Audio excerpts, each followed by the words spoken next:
Not worried about markets, but there is a murmur how money control and tracking all of us because Iran broke the chain. Not quite sure what to make of that. Yeah, I'm with you, Desert Sunset. Multiple things can be true at the same time. The Ayatollah is evil. Trump should have informed Congress at least. Well, he did inform Congress. Oh, that's really it. That's really it. Now it's up to Congress to actually, I don't know, do their job, right? The attack was just an attempt by DJT to win popularity. Yes, Iran is untrustworthy, but all the U.S. allies should have participated in the strike decision.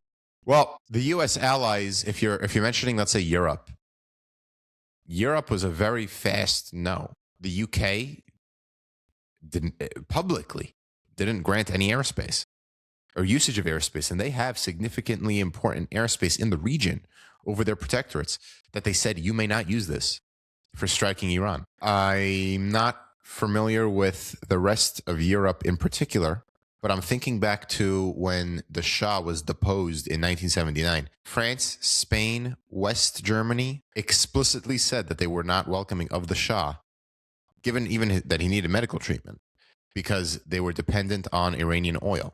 I'm sure that has to do with their calculation, especially given that they can no longer buy Russian oil in Europe.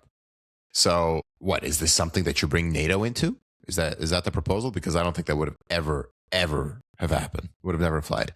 Yeah, they did, but only last night after British citizens were being attacked, and they saw how haphazard the response was on the Iranian front. I just saw a comment that I wanted to address. Hamilton, the U.S. has been planning for strikes for several weeks, holding negotiation with Oman as an intermediary.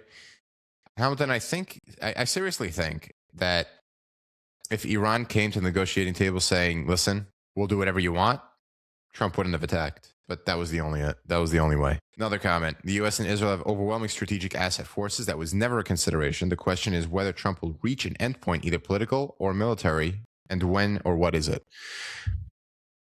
If you're taking Trump's position right now, he says he has a bunch of off-ramps. He does. He can walk away now and say, "I took out the Ayatollah, 40 of your military leadership, and the rest is in the Iranian citizenry's hands. Rise up, take over your government. I gave you what you needed. Goodbye."